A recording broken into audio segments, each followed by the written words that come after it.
Well, we're only the fifth owners, so since the 1850s. They think it was built around 1850, maybe a little bit earlier there was something here. And it's bought it at auction. What was the question?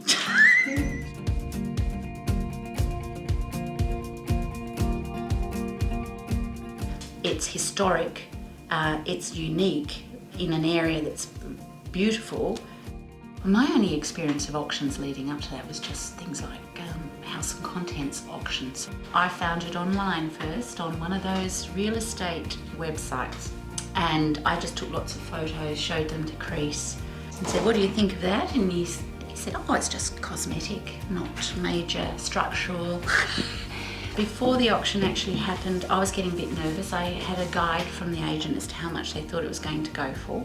And I put a bid in beforehand, and just to try and see if I could get it before that didn't work.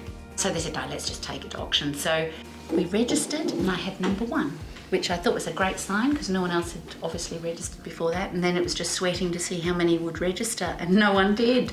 A couple of people wandered in and just sat to observe, but what actually happened in the end, we just came to a halfway point with the vendor, and I think everyone was happy. Yeah, I've used a few agents over the years, and these guys, I think it was the best I've ever had. I used them to sell my little house. They were really realistic about the price I was going to get for the other property, and picked the right purchaser as well, who had the right aesthetic and the right outlook, and we're friends with them now. We're friends with them now still. They come over here, we compare renovations, and it just made sense to use the same agent to sell and then to buy from. You know, and there's so many people that have a connection to this building in the area, and we've had so many people come up to us and say it's so nice to see it being looked after and restored.